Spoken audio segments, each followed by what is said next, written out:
Okay, so good morning, everyone, and thank you for joining us today. We're delighted to have you here with us for our International Tax and Residency Planning webinar.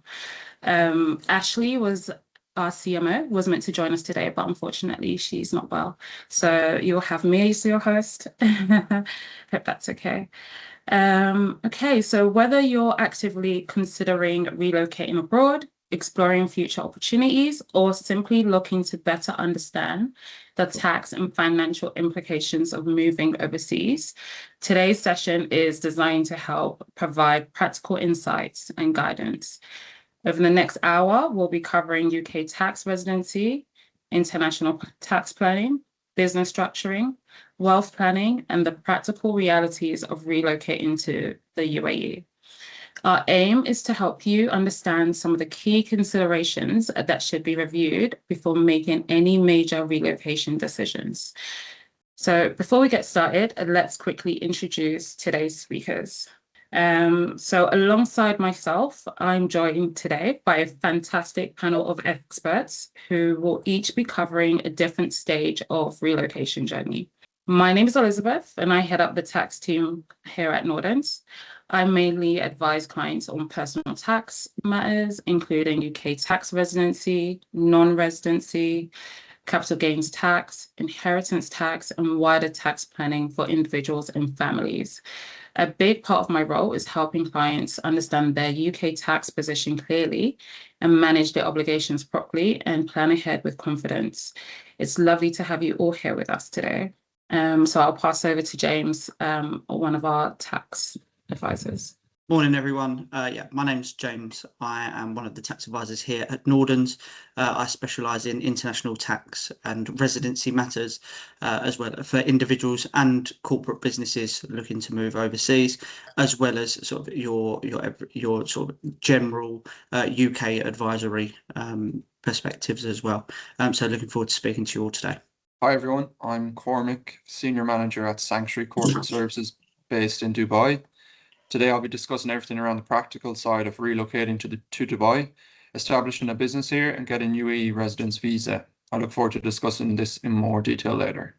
And good morning, everyone. From me, my name's Sam Stedman. I'm part of Nordens Wealth. I'm an independent financial advisor who is going to talk to you today about the importance of considering, at the very least, and potentially relocating assets should you choose to move to a different geographical location.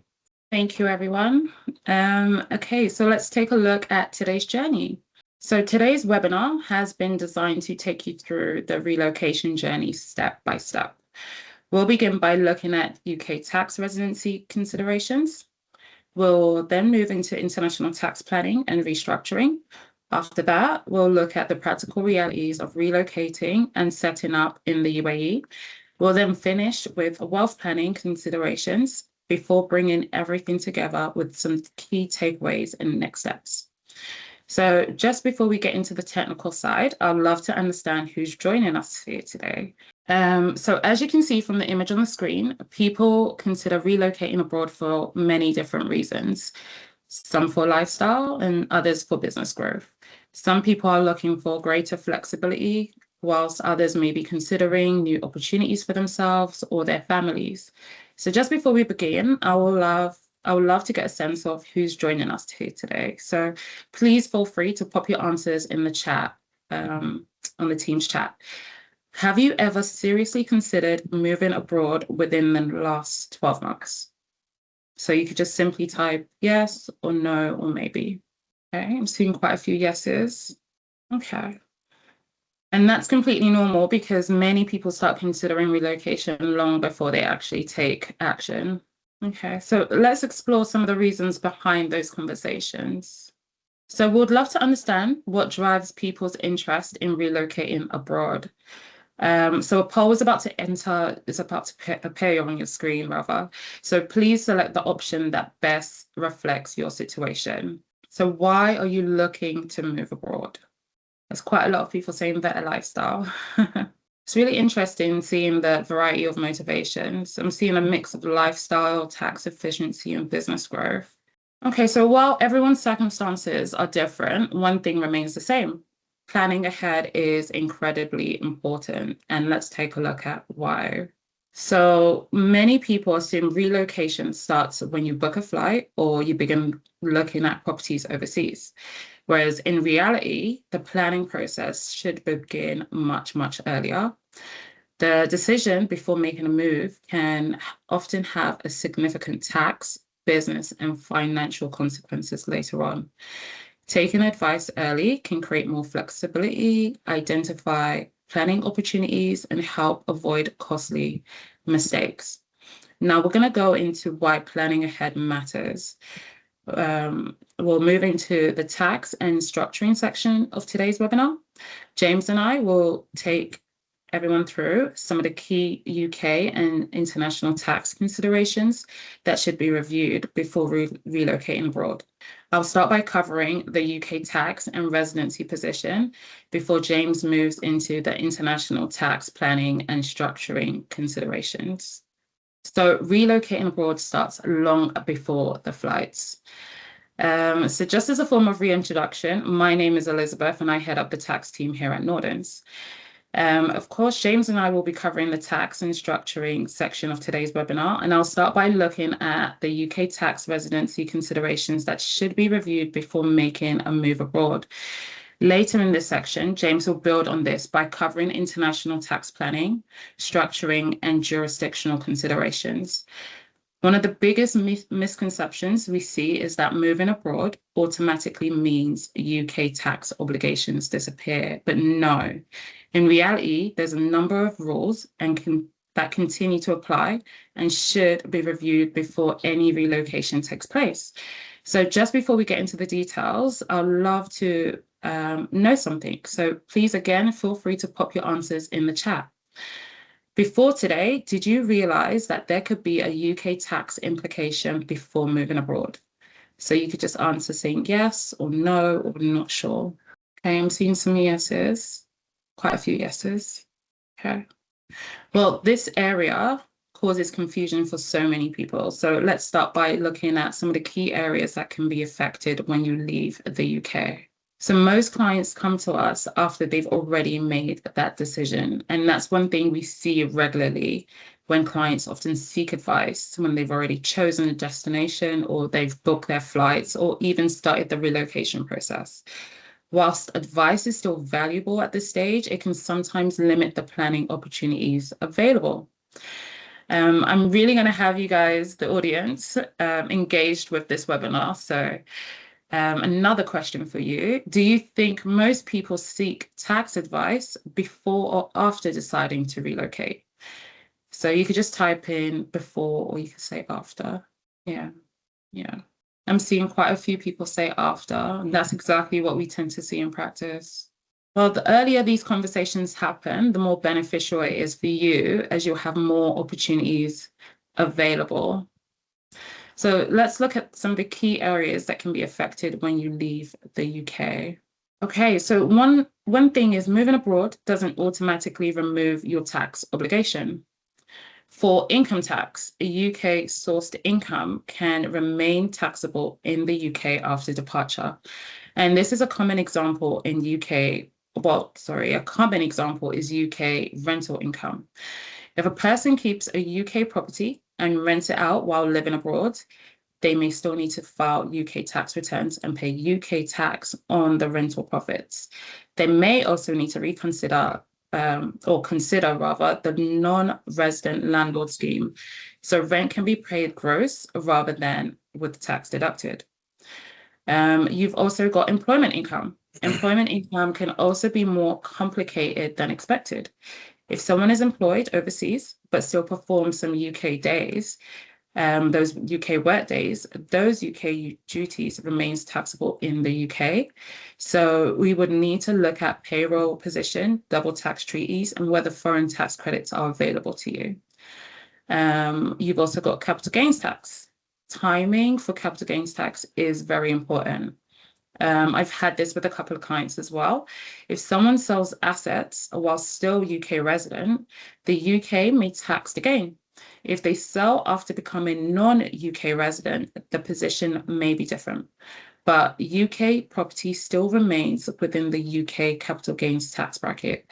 So non-UK residents disposing of UK property still have to pay UK tax. And they'll do this by submitting what we call a capital gains tax return. And both for UK resident and for non-UK resident is still within the 60-day completion timeline. We also need to be careful with the temporary non-resident rules. This is where a lot of our clients, or a lot of clients in general, just get a little bit confused. If someone leaves the UK and realizes a gain while abroad and then comes back into the UK within a certain period of time, some of those gains can effectively be brought back into charge in the UK. So the plan needs to be considered not only the departure date, but also whether the move is genuinely a long-term move. Of course, you've got inheritance tax. Leaving the UK does not necessarily remove the exposure. From April 25, just last year, April, the UK moved away from the old domicile-based system and introduced long-term residency rules. So this means someone may remain within the scope of UK inheritance tax for a period after leaving, depending on how long they were in the UK. They were UK resident before departure. And lastly, you've got UK assets, such as UK property. They also remain within the scope of UK inheritance tax, regardless of where the individual lives.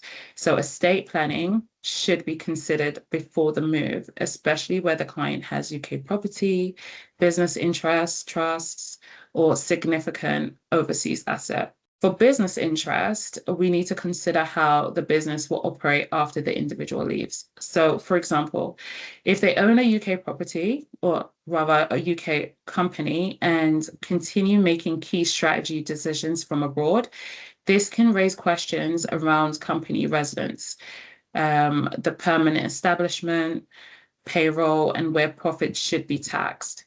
If the individual is a director or shareholder, we need to think about salary, dividends, benefits, and management location. Also, whether or not there's a double tax treaty between the UK and the new country of residence. So this slide is very, very important. This slide is really about showing what leaving the UK is not just about lifestyle decisions. It can have a very wide tax impact. A lot of our clients assume that once they leave the UK, their UK tax position ends automatically.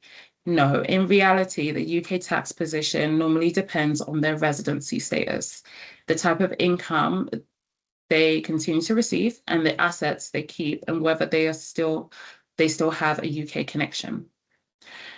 Now, the starting point is usually the statutory residency test.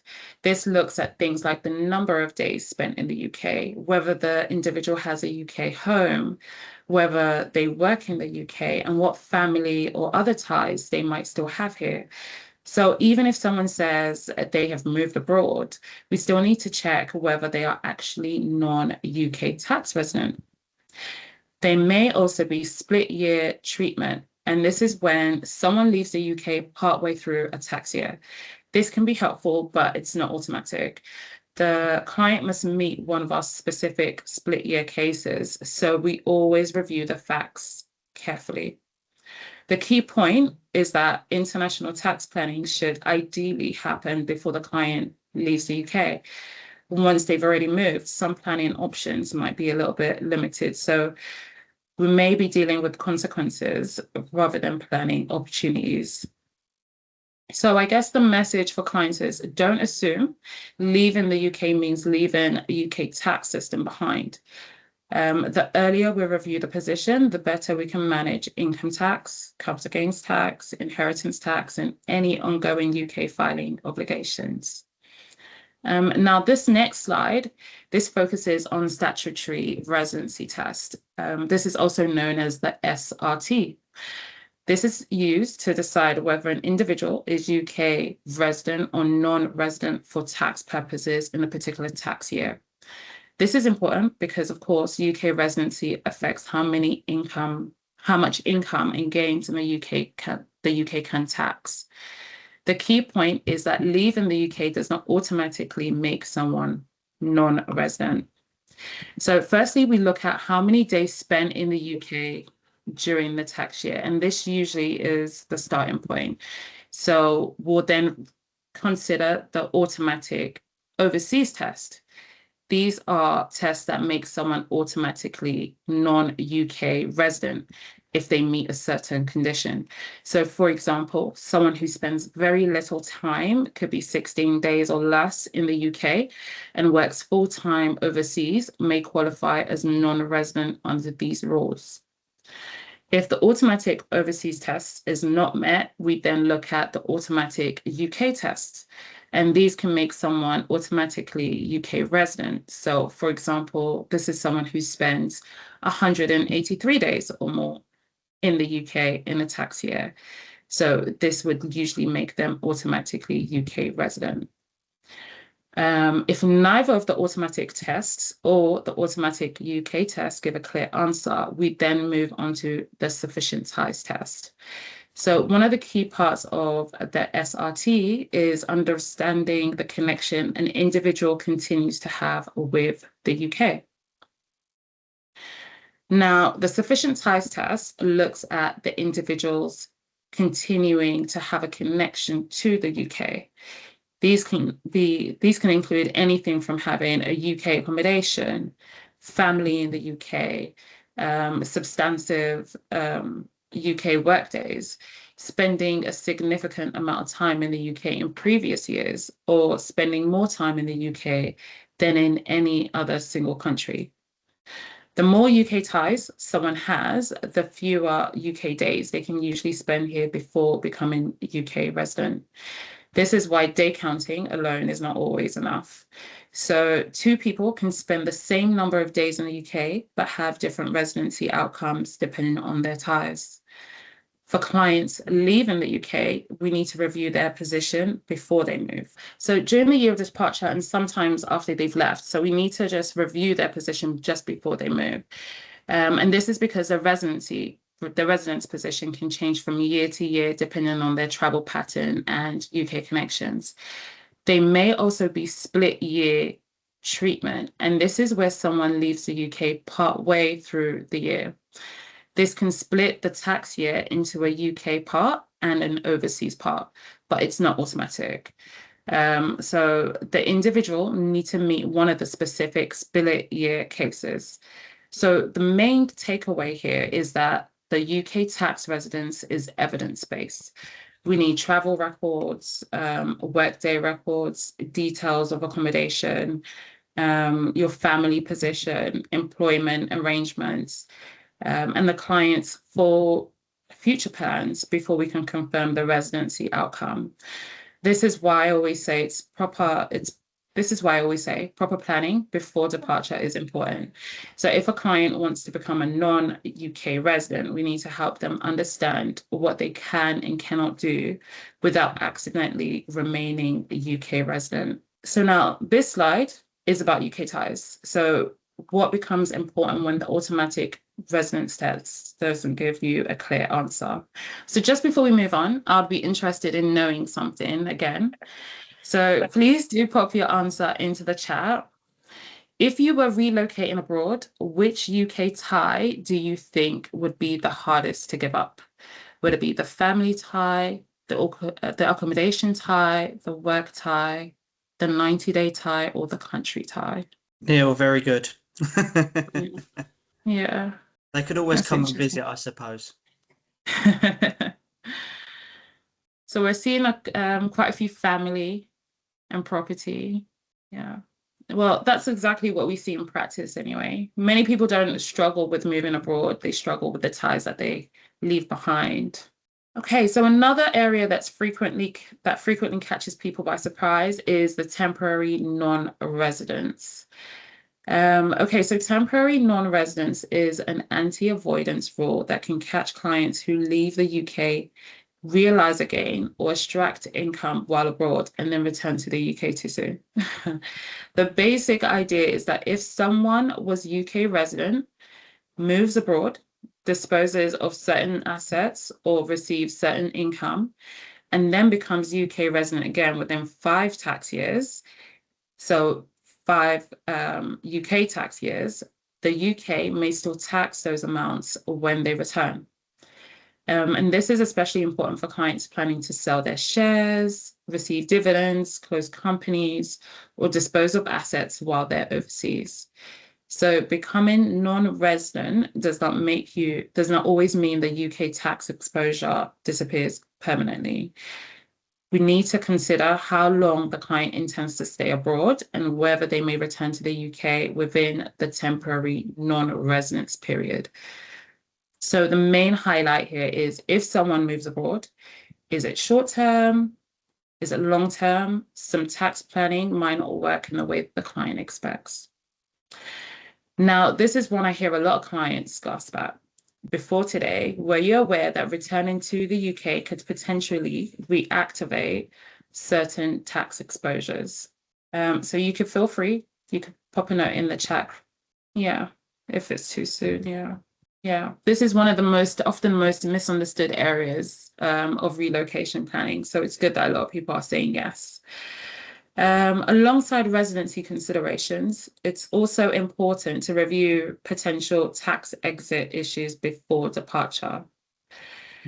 This slide is about what should be reviewed before someone leaves the UK, especially where they have assets or business interests. So for share sales, timing can make a huge difference.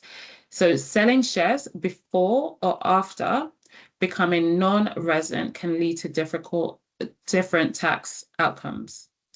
So we need to review the expected gain and the client's residence position first. So for business exits, early planning is important.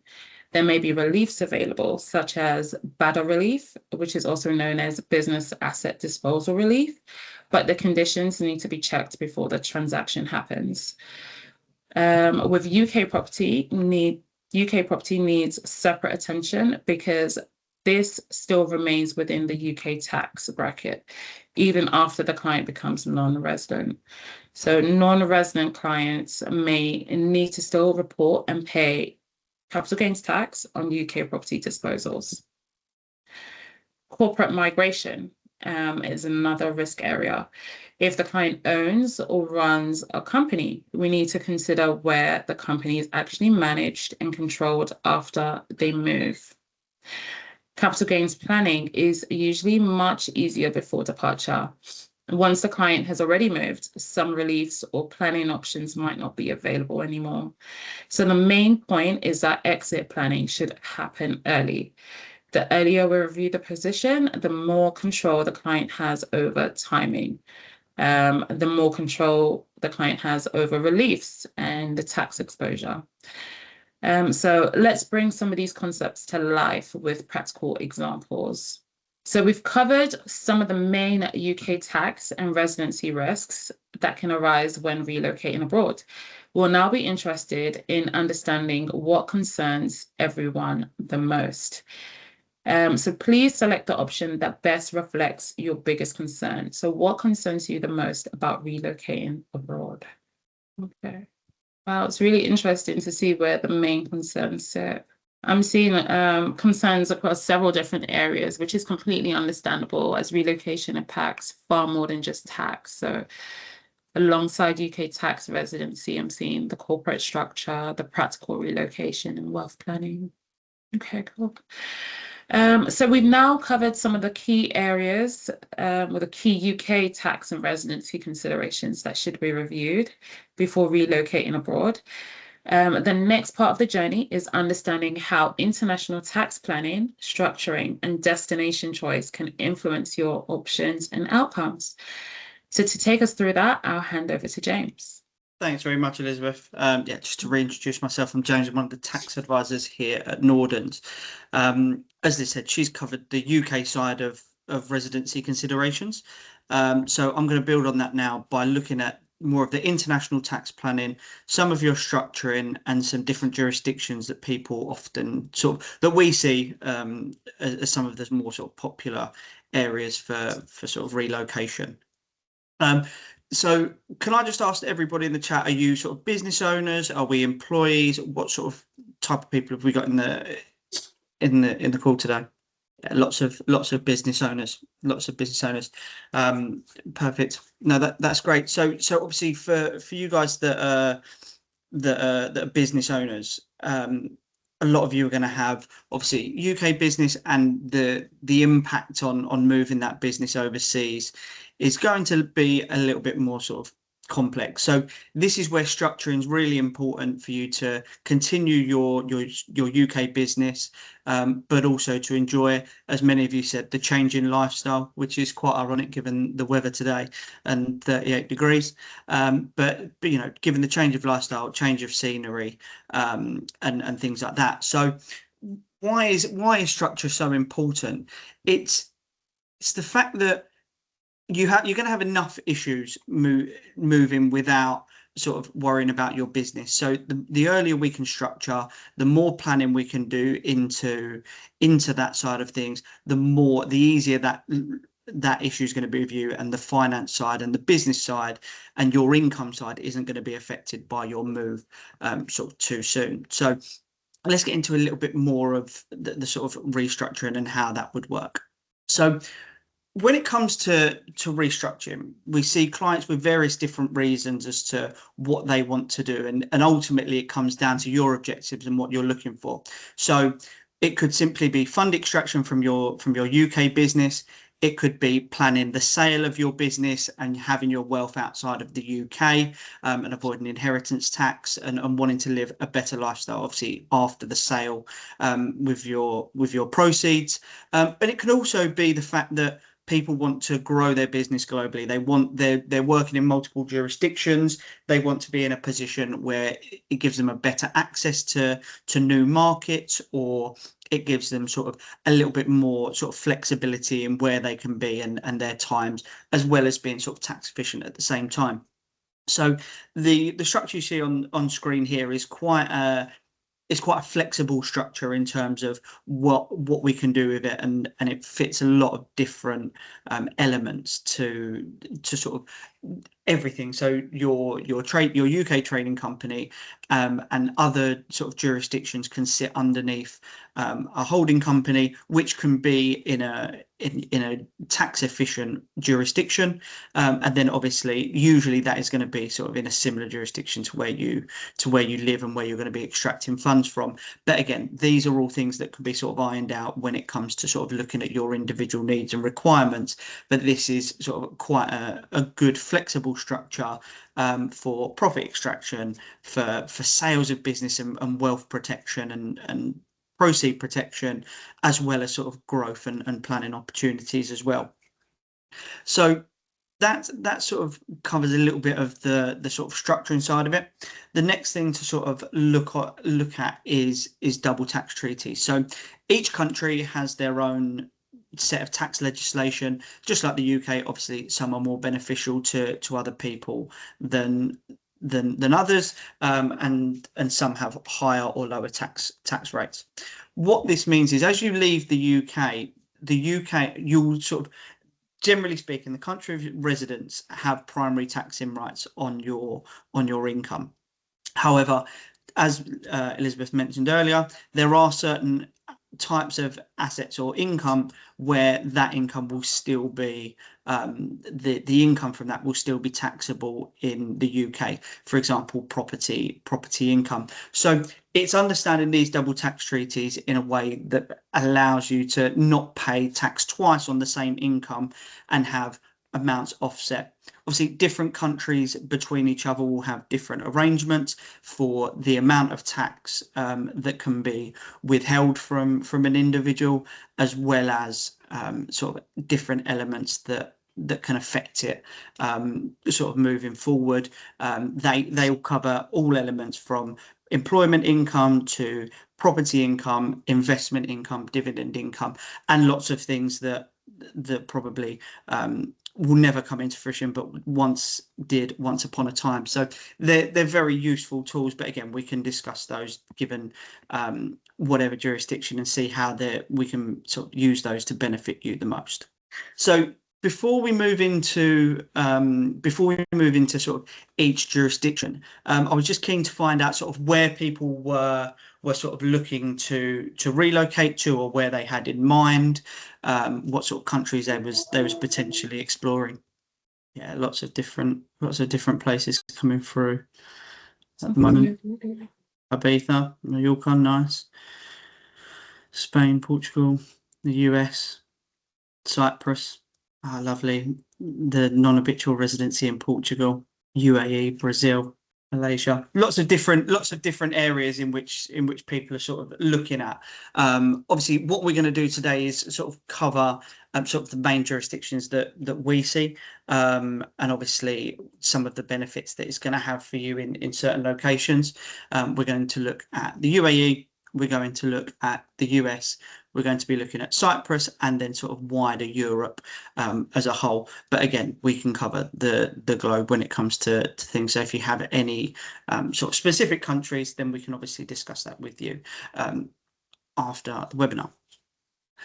So when it comes to the UAE, obviously very much known by a lot of people that very tax friendly to both individuals and business. No personal income tax in the UAE. We're also looking at a very low corporate tax rate of 9%. So yeah, if you're earning income from a role, then no personal tax, no capital gains tax, and no inheritance tax. So from a wealth perspective and a management perspective, really useful. And then obviously, if you're looking at owning a business, which is trading, then 9% corporate tax rates as well. When it comes to the UAE, you do have a few options in terms of company setups, including sort of things that are known as free zones, which, given certain stipulations and the type of work that you're doing, could give you sort of 0% tax rates. So there may be no corporate tax on that income either, depending on which free zone you're in, and as long as you meet the requirements when it comes to the type of people that you're working with, the type of work that you're doing, and as well making sure that all of your filing obligations are up to date. But Cormac will explain a little bit more about sort of the ins and outs of the UAE setups slightly later. When it obviously comes to the UAE, it is a great hub in terms of business, and a lot of people are moving there. Great location geographically to be able to do it. So, lots of different positives here, and very tax friendly and very business friendly as well. Cyprus, I know there was a couple of people in the chat who said they was looking into Cyprus. Very much an up and coming sort of jurisdiction and movement area. We've seen lots of clients discuss Cyprus with us recently, in terms of location wise being very useful, not too far from the UK. Being an EU member state obviously has its benefits because you're part of the single market from a trading perspective. Obviously, again, being part of that EU, they have an extensive treaty network, which gives them preferential rates. And as well, there's very attractive sort of schemes for different business types. So if you have intellectual property or real estate property, etc., very useful to be there. When it comes to taxation, it's very good as well. So they have a progressive tax rate for individuals, from 0% to 35% for the top rate of tax, which is obviously 10% lower than here in the UK. So again, for higher earners, saving 10% on your taxes is going to be very, very beneficial indeed. Corporation tax at 12.5%. So again, one of the lowest corporate tax rates globally, as well as sort of halving what you would be paying in the UK.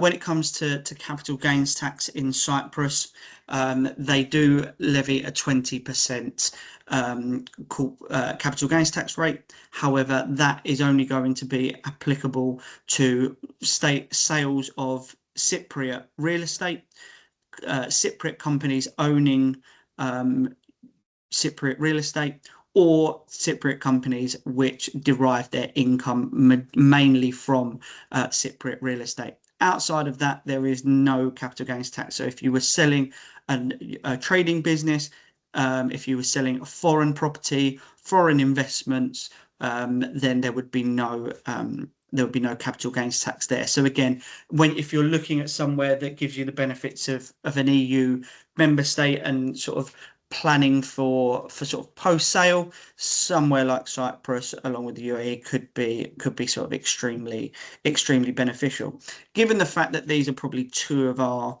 most popular jurisdictions at the moment. Just wanted to do a sort of side-by-side comparison of those here to show you sort of what that looks like. So again, the UAE versus Cyprus. So personal tax, obviously no personal tax, no capital gains tax, no inheritance tax in the UAE, gives it the win here from that perspective. Cyprus, obviously lower rates of tax still, but obviously we do still have that income tax rate up to 35%, so it does take a slight dip there. Corporate tax, both really strong. Obviously UAE probably just edging it with 0% tax in free zones. Again, a little bit more sort of flexibility with that. EU access with Cyprus obviously being part of the single market.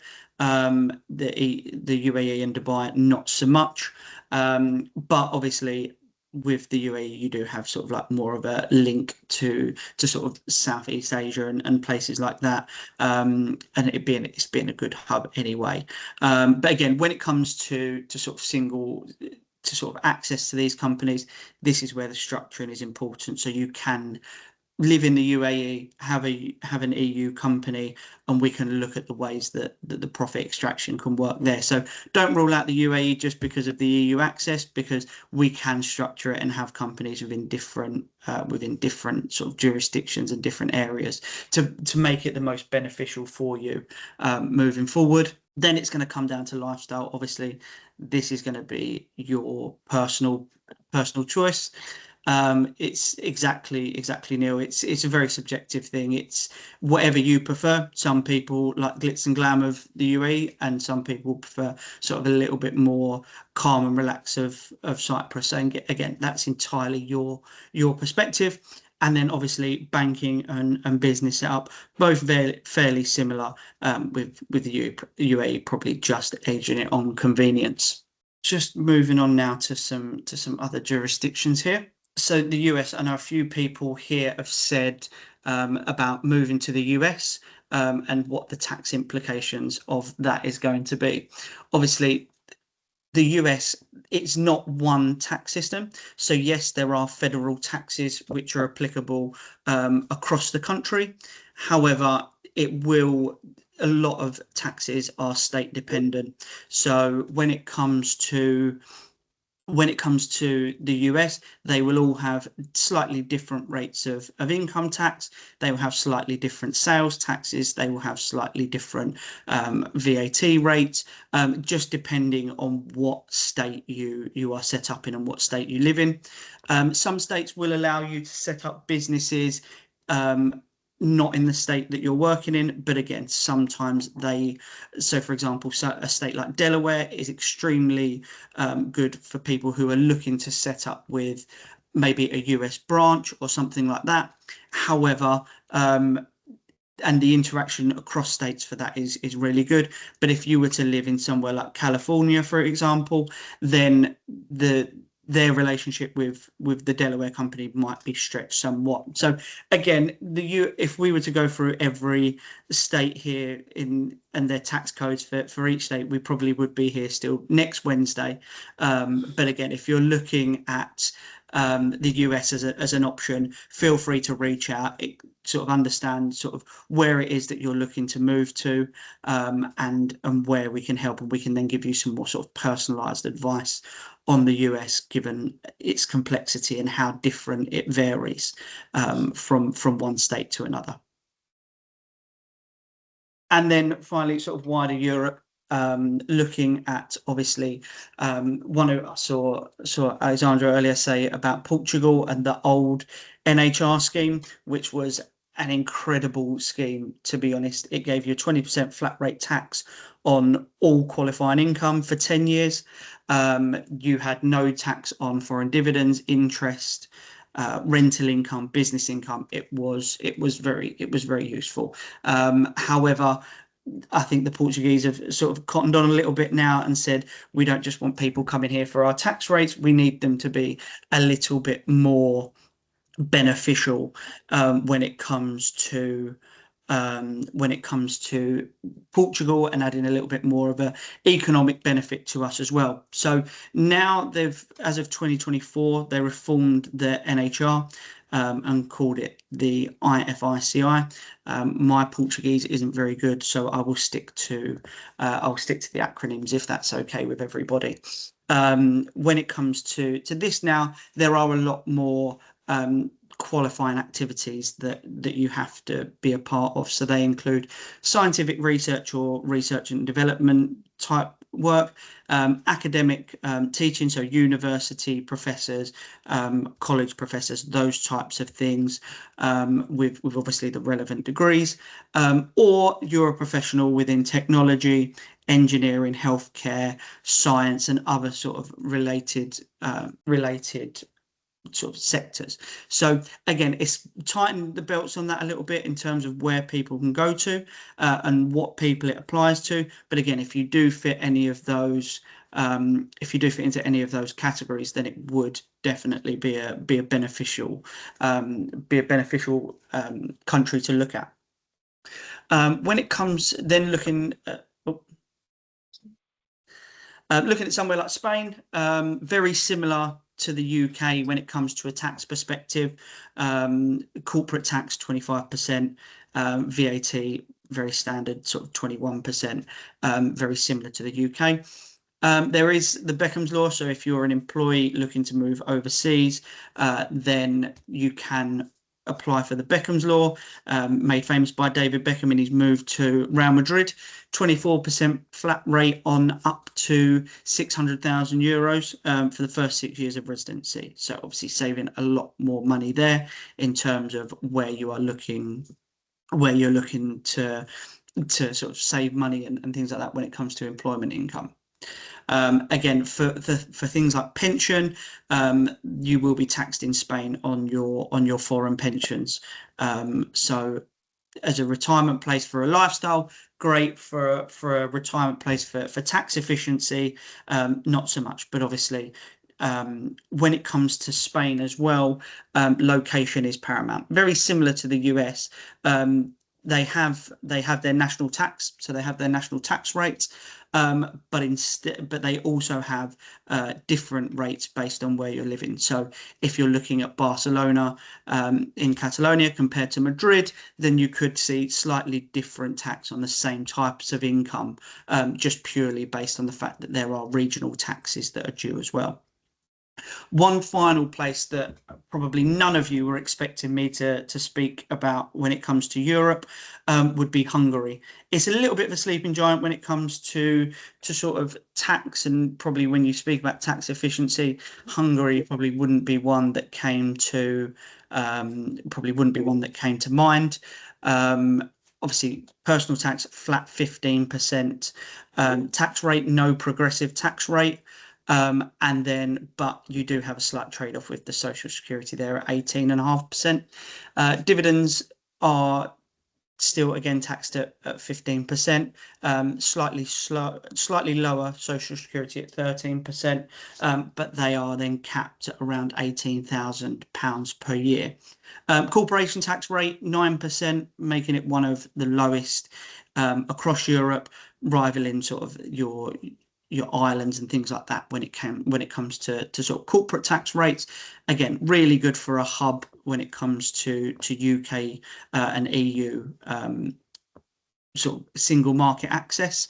VAT rates though are slightly higher at 27%. So you've got the access to the single market, you've got a low sort of flat rate personal tax situation, but obviously you get trade-off with slightly higher sort of social security and VAT.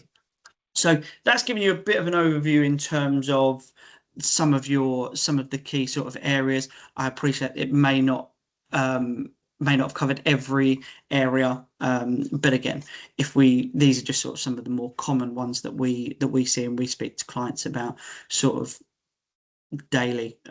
So yeah, happy to have a conversation with anybody about different jurisdictions outside of these as well. So just in terms of bringing all of that together in terms of structure, I just wanted to give you a sort of real life case study of a client that I worked with. It was a UK business owner, was selling products into the EU and looking to get into the US market as well. Was buying their products from China and was paying obviously a very low cost for those products, but the markup on it was quite high. So what we ended up doing was they was looking at becoming more tax efficient at the time, operationally, sort of how they could benefit it, and obviously sort of future growth and maximizing the revenue. So what we did was we set them up with a UAE free zone company as a holding company. Then we set them up with a UAE trade company as well. So what happened was the holding company then owned an EU business. It owned a UK business, a US business, and a UAE business. The UAE business would buy the product from China, sell that internally using sort of IP and using transfer pricing regulations, so that the tax burden was in the lower jurisdictions as opposed to higher tax jurisdictions of the EU and the UK. And then we helped them with the structuring of that business for an eventual sale, looking at sort of their residency position as well. So it made them a lot more what's the word, profitable when it comes to sort of how they were making their money and where they were spending it. It made them a lot more lucrative in terms of sort of potential investors looking at the business structure and how it was structured. So they was a lot more interested in the company, seeing that it was being run efficiently as possible without them really having to do any work, which again would obviously bump up the price of a sale, given the fact that the owners wouldn't have to do an awful lot and they're already set up in some of the key jurisdictions in the world. So, you know, excellent relocation to UAE for that client, a very well structured setup in terms of what they was doing, and obviously a lot more flow with sort of low tax across the group. So yeah, just a sort of business owner case study there that we dealt with recently. Sorry, just before I move on, the webinar might go over an hour slightly. So if you can't stay longer, please don't worry. We'll be sending the slides to any key information afterwards. And those that are able to stay, you will get to ask questions at the end. So the question is, have you already started planning, or are you looking at planning? I know obviously a few questions came up earlier to say that it was a consideration. Start to research, plan to move next August, perfect time. You're around a year out, so yeah, good time to start your planning. Yeah, no, good. It's good to see that people have started to plan and are looking at their options sort of prior to going. As Elizabeth mentioned earlier, we do see a lot of clients sort of move and then come to us after the move and saying, "Oh my God, I'm in trouble. Can you please help?" It's a lot easier to prepare first. And then don't have to deal with sort of the consequences of unplanned exits once you're already out. Fine. So I'm going to now pass over to Cormac, who will explain a little bit more about the UAE and bring that to real terms, and explain sort of what it looks like on the ground and what some of the setup would look like. Yeah, thank you, James. And just to reintroduce myself, my name is Cormac. I'm I'm a senior manager at Sanctuary based in Dubai. So far today we've covered tax planning, residency, and structuring considerations. I'd now like to focus on the practical side of relocation and what happens once you've decided to make the move. So we'll look at things like company formation, residency options, banking, and some of the common challenges people face when establishing themselves in the UAE. So let's start by looking at the practical side of relocating to the UAE. So relocating to the UAE, relocating to any new country, in fact, will bring a certain element of stress and uncertainty. So our role in this process is to provide you with clear guidance on how to make the process as smooth as possible and to ensure your affairs are in order from the outset. So just before we look at the process itself, let me briefly introduce Sanctuary and how we can support clients throughout the relocation journey. So Sanctuary are a boutique advisory firm based in Dubai. We specialize in tax and structuring advice, company formation, visa processing, and banking support. We also offer all the support services such as bookkeeping, corporate tax registration, corporate tax and VAT filings, and any kind of ongoing administrative tasks. So it's essentially, we cover everything that you would need to ensure that the company in the UAE remains compliant with the laws and the regulations here. So yeah, let's look at the different ways that we can support clients throughout their UAE journey.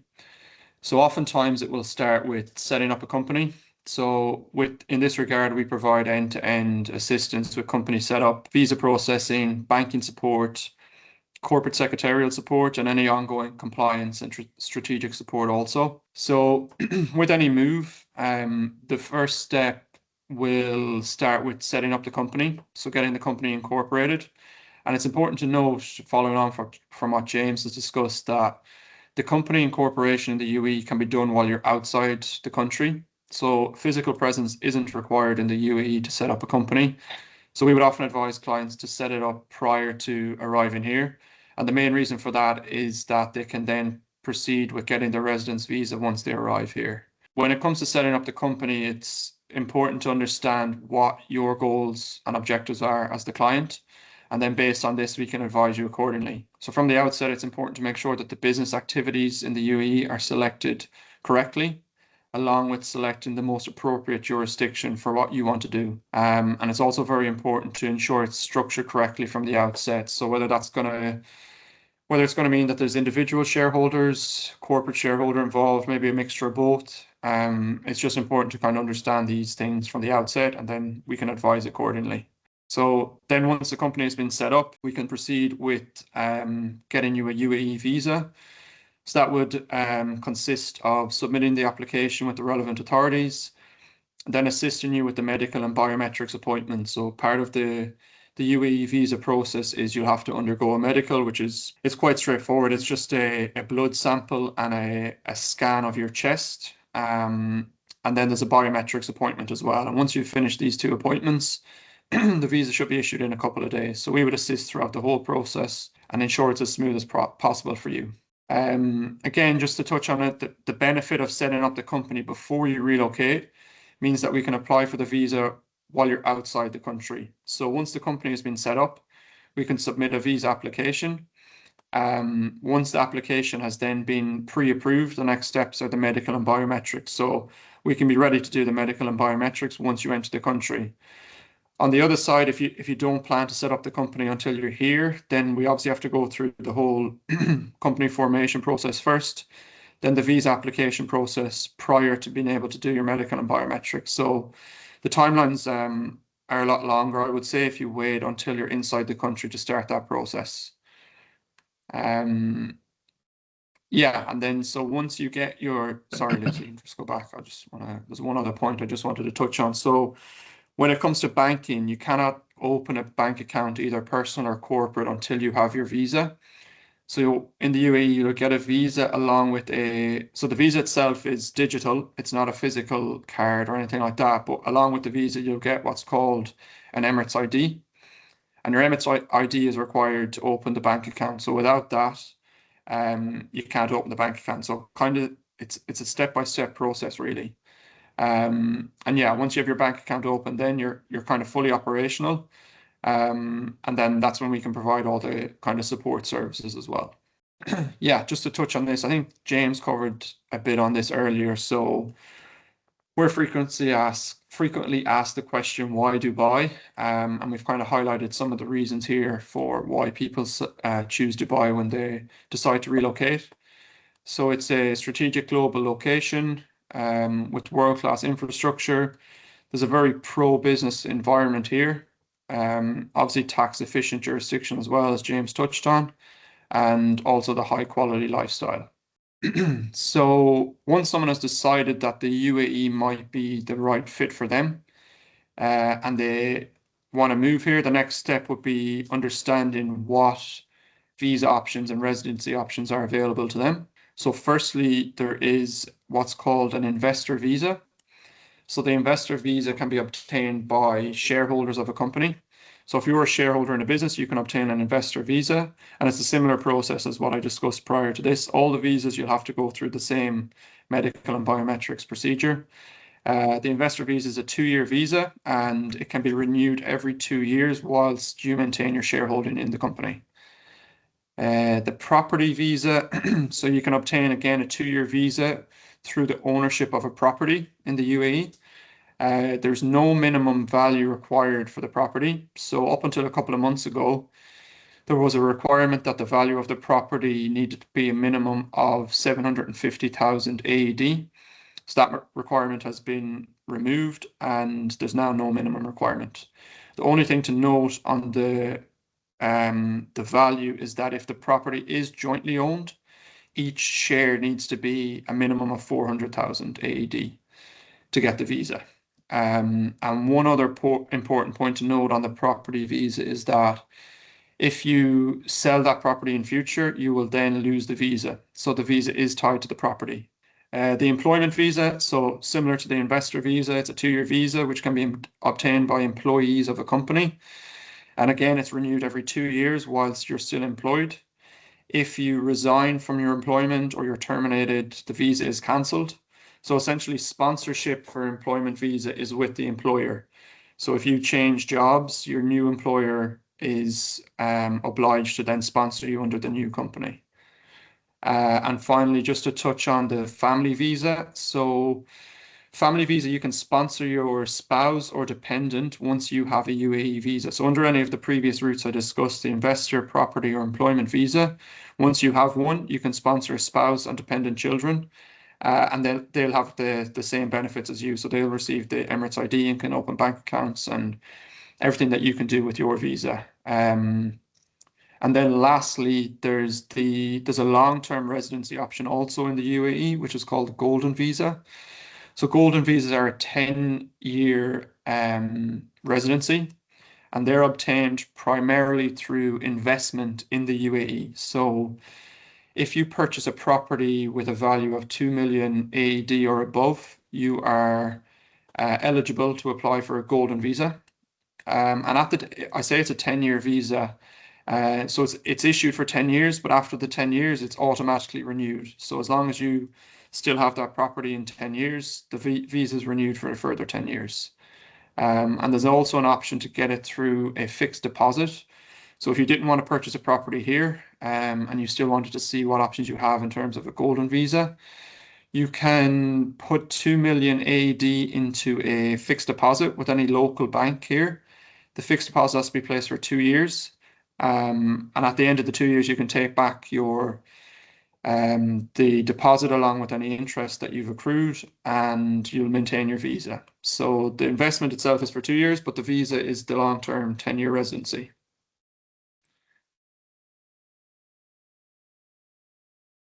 So yeah, alongside residency, another important decision is how your business will be structured. So there's a couple of different jurisdictions in the UAE. So you have mainland, and then you have multiple different free zones. So there's 40 plus different free zones in the UAE, and depending on what you want to do, what kind of activity you want to carry out in the UAE will likely determine what free zone you set up in. And here we've just kind of given you some comparisons between what the mainland offers and what the free zones offer. So if you want to operate within the UAE, you would need a mainland license. So with a free zone license, you can only operate within that specific free zone and outside of the UAE. When it comes to ownership, they're the same. You can have 100% foreign ownership of an entity in either of the jurisdictions. Office requirements. So with a mainland company, a physical office is required. So you'll need to take an office for your company. Whereas in the free zone, you have other options in the free zone. So with a free zone company license, if you don't require a physical office, if it's just a company you're going to set up as a sole shareholder, and you're not going to have any employees, at least for the first maybe 12 months or so, you can obtain what's called a flexi desk. So a flexi desk will give you presence, but it doesn't require you to have a physical office. So again, it'll keep your costs down, because having a physical office will obviously mean additional costs. And then license flexibility. So with the mainland, you have a wider range of activities that you can select from, whereas the free zones can be a bit more restrictive in what business you can actually carry out. And then finally, just on the costs, mainland licenses are more expensive, but it gives you probably a broader scope, and obviously the physical office being part of it will increase your costs. So once the right structure has been selected, the company formation process itself can begin. So that will involve us. So we would handle this process kind of end to end. We would require your KYC documents, and based on that, then we can submit them to the relevant authorities, reserve the trade name, and get your business license issued. So that's kind of the first step. Once the business license has been issued, the company has been set up. The next step would then be to move forward with the visa processing. So depending on if you want to get an investor visa, employee visas under the company, that would be the next step. And again, we can assist with that full process. And then lastly, once you have your visa, you can then proceed with opening your bank account. So whether it's a corporate or personal bank account, once you have your visa, you can open those. So it's kind of done on a step-by-step process. So without the company being set up, you can't have a visa. And likewise, without having a visa, you cannot have a bank account. So they all kind of go hand in hand.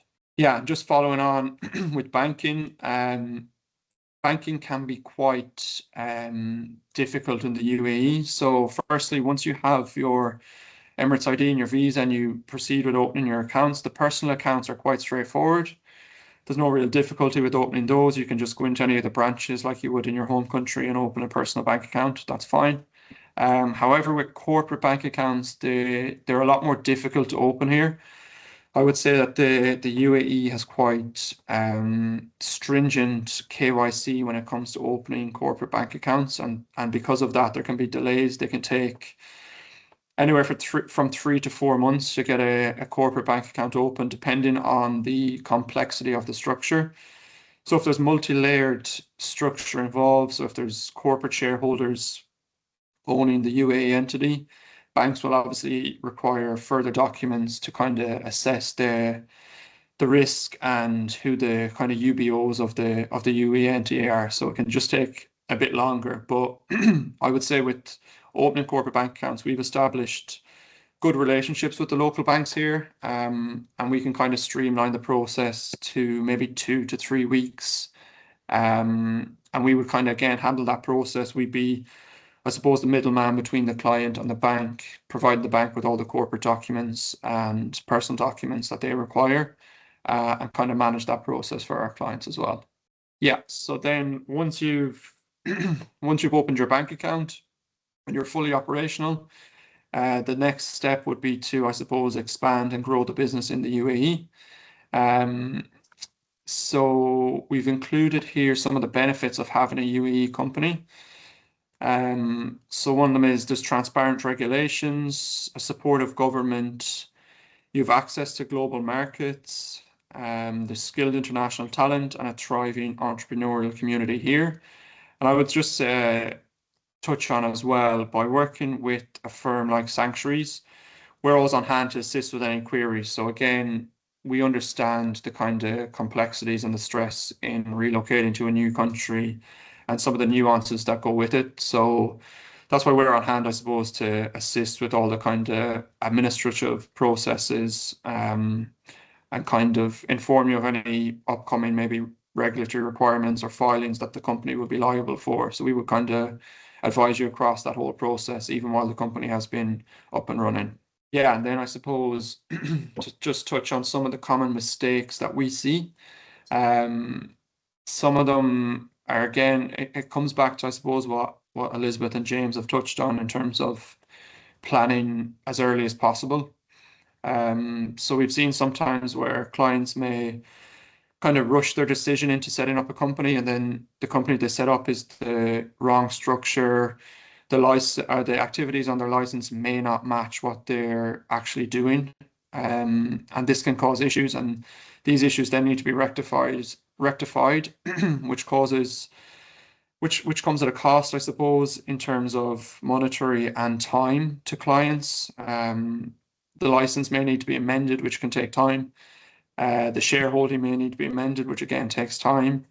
And again, I would say ignoring and postponing visa requirements as well can cause challenges for clients, because it kind of restricts them when it comes to banking and things like that. So I think the mistakes all kind of that we see tie back to not planning accordingly and not planning sufficiently in advance.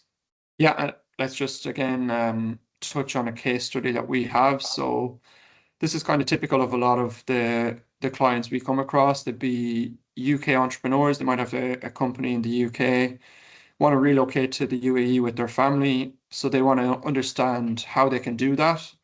So there'd obviously be a tax consideration from leaving the UAE or leaving the UK and relocating to the UAE.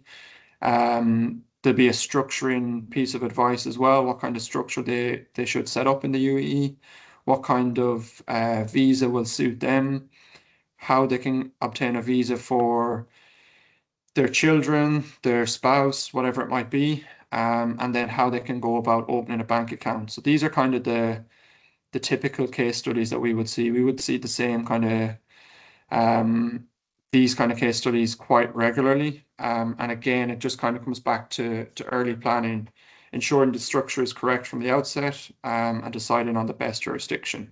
So yeah, I think I'd be interested in hear what your thoughts are. I appreciate there may have been a lot there, so feel free to pop any questions in the chat. But what would one of the practical challenges would concern you the most when relocating? Would it be visas, banking, setting up a company, relocating your family? Interested to hear your thoughts.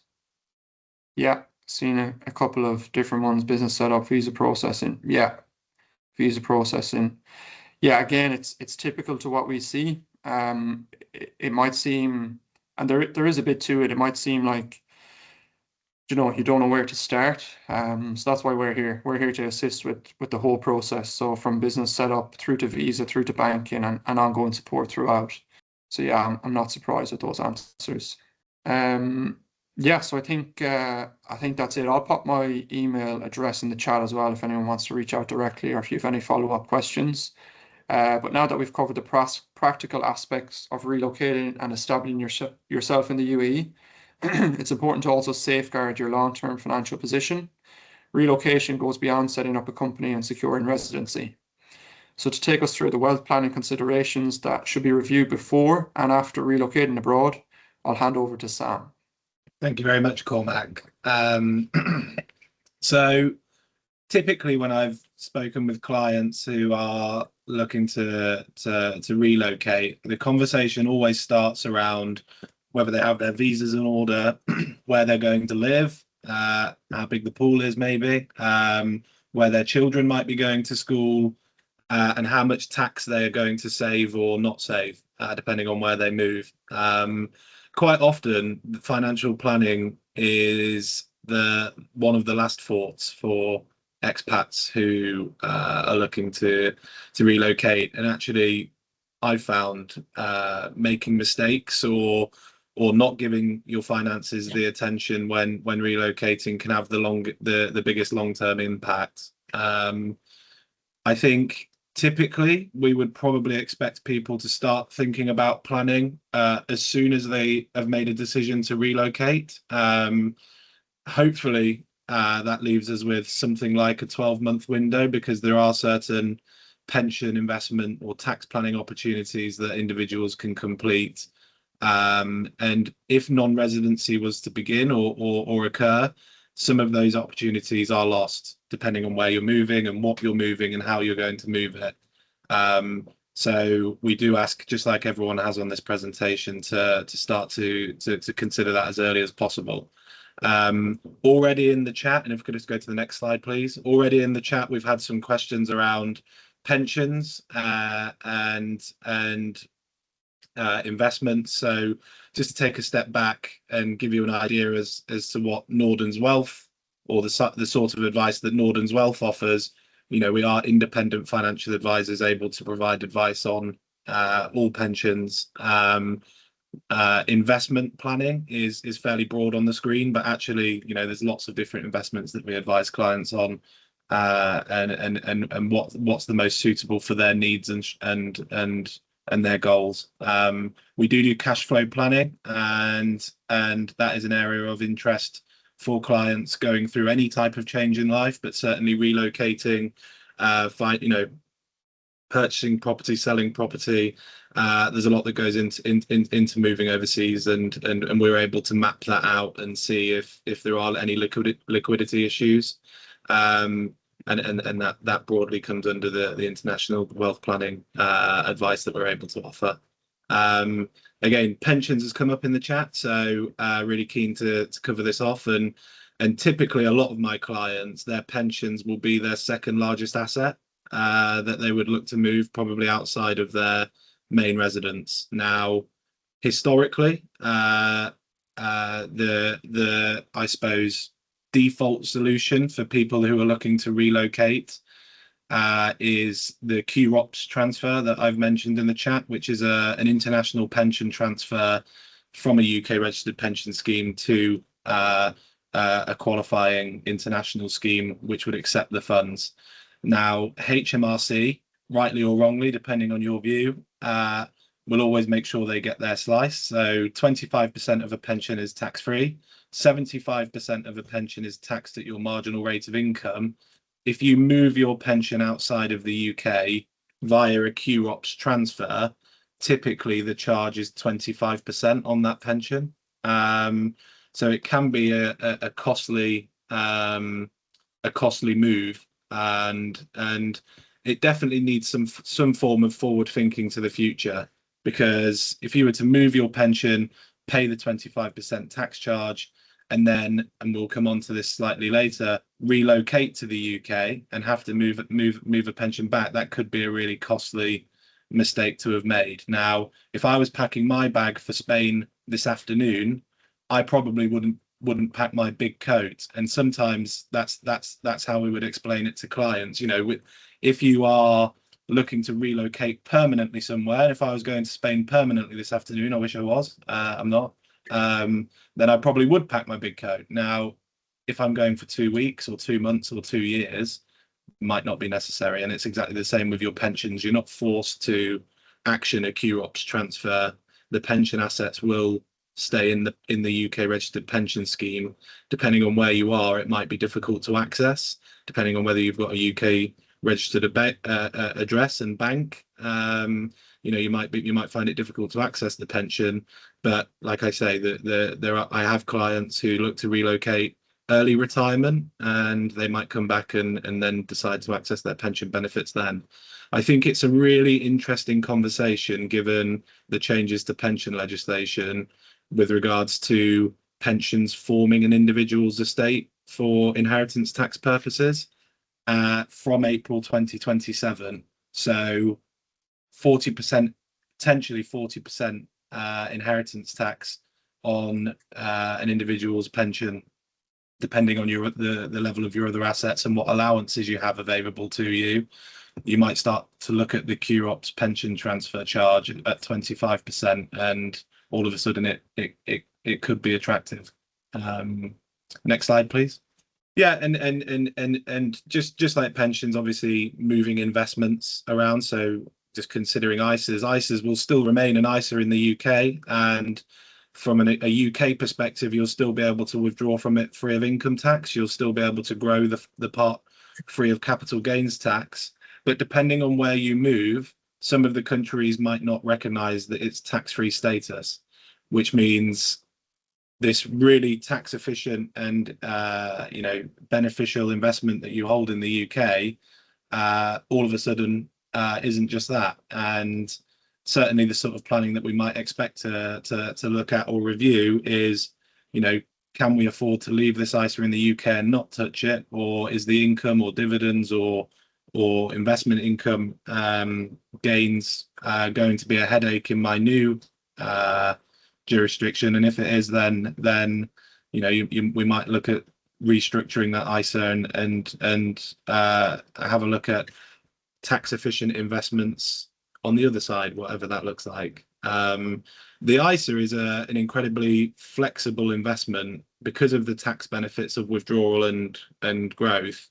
It's a flexible asset that you can change quite easily should you wish to. You of course only have £20,000 a year that you're able to contribute into a stocks and shares ISA. So using those allowances each year is really important, but then losing them all in one go and then to find yourself relocating back to the UK and you've taken all of that money out of an ISA can be really tricky, a costly consequence. So again, forward thinking and understanding what should or shouldn't be left here, I think is really important. Next slide, please. Some of the investment considerations. Yeah. So is my portfolio of assets still suitable? Is my my rental properties, my investment portfolio, whether it's bonds, ISAs, offshore bonds, pensions, is that still suitable where I'm looking to go? And does taxation change the suitability of keeping those investments as they stand? Again, there are probably some tax consequences of making significant withdrawals, certainly from pensions as an example, with 75% taxed at your marginal rate of income. Then it's a difficult one to look at trying to empty, and probably not advisable. But again, it depends on what the tax is when you relocate. I think the risk management point's a really interesting one as well, because often when we're working with clients, we determine how much risk an individual would like to take with an investment and when they might need to use it. And in some instances, it might be the case that you are looking to build liquidity and an investment portfolio to allow you to relocate to another country. And if that was 15 years ago, we would probably take a higher level of risk with that investment because we've got a longer time frame. If that time frame changes or you come to the end of that time frame, it's really important that we've managed that risk so that the funds are there for you to use when you need them. I think that's an important point. Certainly, what isn't on the screen and something that needs to be considered is the currency risk of moving any of these assets to another country, whether it's large amounts of cash because you've decided to purchase a new home or sold your home, or whether it's simply your investable assets and having to move them over to another structure to allow you to make withdrawals from them on the other side. Moving large amounts of capital again can be really costly depending on how sterling is doing against other major currencies, and several times over the last 2 decades, we've seen sterling swing quite dramatically depending on what's happening in the world against other currencies. So certainly receiving some form of advice on that and ensuring that you are changing at the right time is a consideration and important. When we're talking about investments and the consideration for next slide, please, if that's okay.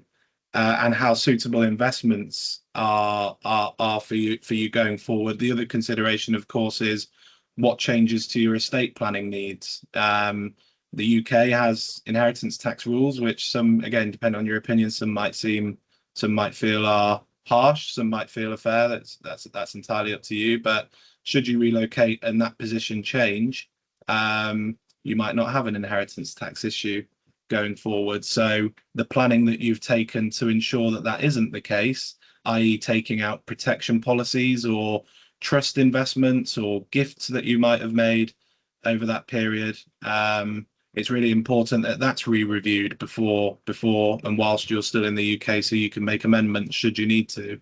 Certainly with protection policies, depending on what type of protection it is, whether it's life insurance and what provider you're with, you know, it's important that you're at least knowledgeable of the fact that that insurance, should you not be in the UK or not be a UK resident, could be void. It's not the case for all providers, but there are situations where clients thought they were fully protected and continued to pay the life cover, and they found that changing residency had affected their policy terms. So just making sure that everything is still suitable going forward is obviously the utmost importance. Wills is a really interesting one as well, and whether your UK will remains valid. If you've obviously taken all of your assets from the UK, then renewing your will in your new geographical location is something that you'd need to review too. Next slide, please. And just to round this off, and again, I've already alluded to it, but relocating is an expensive thing to do anyway, from a practical point of view of picking up your life and taking it halfway across the world and putting everything back together again.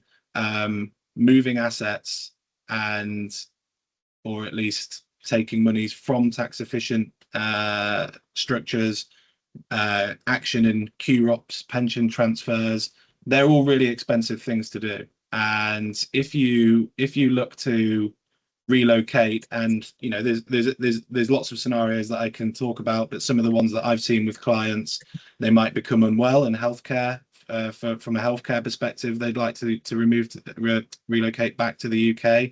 It might be the case that family dynamics have changed. There might be grandchildren, or people might wish to be closer to their parents, so they're able to offer or help out with any care needs. The UK has good education available to residents, which people might look to relocate back, so their children are able to go to good schools or good universities. Not saying that isn't the case around the world either, but it might be a consideration for some people. All of these reasons why people move to the UK make it incredibly expensive, or not planning for the return could be a really expensive mistake to make.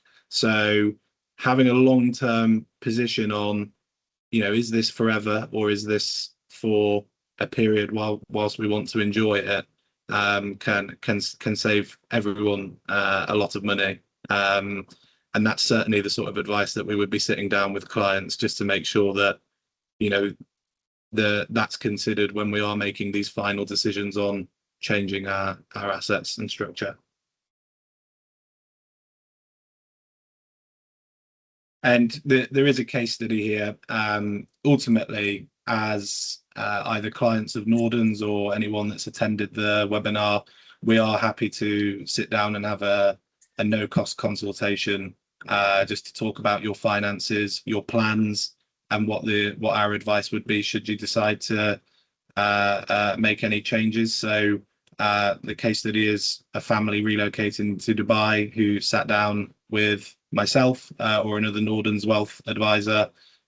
We spoke about long-term wealth strategy. We spoke about relocating, reduced tax implications for that family, and they had a good outcome. So please do have a look for my email in the chat, and you're more than welcome to book in a conversation to discuss this with us. Next slide, please. So there's a quick poll. It is, which assets do you currently hold? I suppose maybe a better question would be, is there any assets that you are worried about potentially having to transfer or you'd like more information on? And I'd be happy to, again, have an individual conversation with you around what the implications are of those assets. Okay, yeah, I can see ISA property. Yeah, properties are obviously a very important one, because that might include, you know, selling, purchasing, and timing the property market correctly to ensure that that's as suitable for your needs as possible. So no, nothing surprises me there, but yeah, feel free to get in touch to discuss anything specifically. I am going to pass over back to James to summarize the presentation. It'll be myself. Oh, Thank Elizabeth, you. sorry. That's okay. We've covered a lot throughout today's session, which is good. And apologies that it went over slightly over the hour. But we've looked at UK tax residency position and international residency position, and international structuring, practical relocation planning, and wealth management. If there's one message I'd like everyone to take away from today's webinar, it's that successful relocations are rarely rushed. The most successful moves are planned carefully, reviewed early, and supported by the right advice. So, James, why don't you take us through what that planning process should look like? Thanks, Elizabeth. Yeah, as we've covered sort of throughout this webinar, the key to everything here is having things planned. So generally this would be our sort of guide to moving. So have your initial conversations and really start your planning sort of about a year before. You're already going to have a rough idea of where you want to go and what you're sort of looking to achieve. That period will just give you sort of, is it worth it? Is it going to be what I'm looking to? Can I do everything that I need to do in the time period that I want? And what does that look like for me from both an income perspective and then the things that we've spoke about throughout the webinar. Then looking sort of 6 months before departure, this is where we would then really start to look at the structure of the business, have the initial sort of wealth planning discussions, and look at your sort of residency. So this is where after the advice, we would come up with a plan of what business structure is going to work best. Cormac would obviously help with anything that was UAE based. And obviously we can help with sort of structural setups as well for anywhere outside of the UAE. Obviously wealth planning with the guys at Nordens Wealth, looking at what you're sort of planning to do and what you want to do, and obviously your residency, looking to see what ties you've got, how many days you'll be in the UK, or the plan is, and really sort of taking a sort of proactive look at that. Then once the companies and things are set up, then we can start looking at your visa applications and your banking preparation and planning for property. So whether that's selling your property, whether it's buying property overseas, this is the time period where you're going to be looking at sort of doing that, just so that everything is going to be all done and ready for you once you're sort of wheels up. Then a month before, it's just the final checks, moving logistics, making sure that everything is going to be ready to go once you're sort of touchdown, and then sort of like making sure that everything is there. And then obviously, like once you've actually made the move, is that, you know, as Cormac said earlier, we can support on the ground when you're there, making sure that everything is sort of as it needs to be to meet the objectives that you said earlier. But then also the ongoing planning. It doesn't just sort of stop once you've moved and it's a case of, you know, this is it. I'm on my own again. No, we continue with that sort of support and the planning, because obviously if you're looking at a sale, if you're looking at growth opportunities, then that planning obviously just continues with the new structure, the new jurisdiction, just to make sure that everything remains compliant as well. And then, yeah, so just some key takeaways from us today is that obviously, as we keep repeating, plan early, get the right advice. Don't wait until you've gone. Don't wait until there's problems before you sort of come out to us. Understand the tax and residency rules. So this is where we'll be able to provide the advice and help and support with that. Structure before you move, like I said, it's easier, as I just said a moment ago, it's easier once everything is done and dusted before you, rather than having to deal with it whilst in a new environment.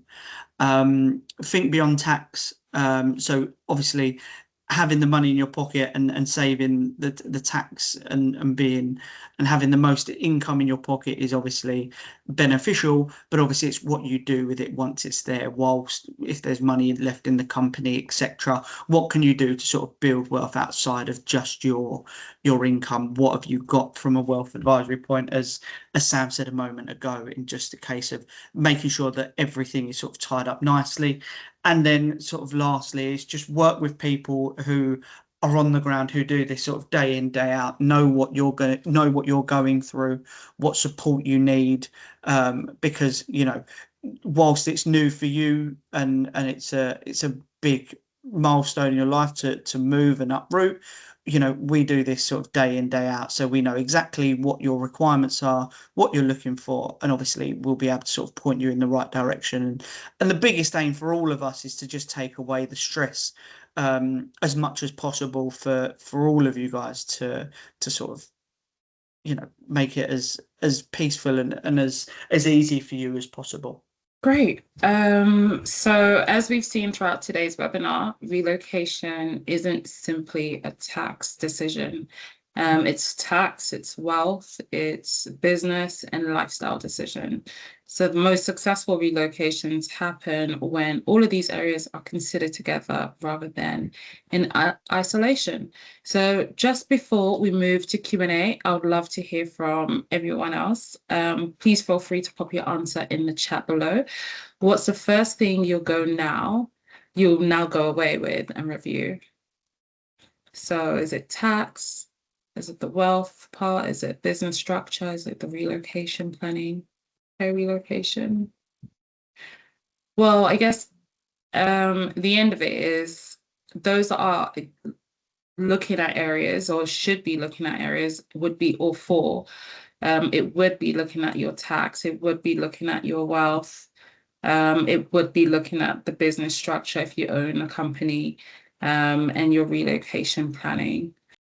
So thank you, everyone. We're now opening the floor for any questions. Please do ask your questions in the chat box, or if you feel like you want to pop your question in an email to us, you should see our email addresses within this chat box as well. And you can do that too. We're running a little bit behind today, but thank you everyone for joining us today. And we hope that you found today's session helpful and very informative. And as I've mentioned before, the webinar recording and slides will be shared with all the attendees and all those that have registered after the session. And if you would like to discuss your circumstances in more detail, please feel free to contact Nordens Wealth or Sanctuary. But thank you again for your time, and we hope to speak to you all soon. Thanks for attending, guys. Thanks for listening. I hope you all enjoy the heat. Take care. Take care.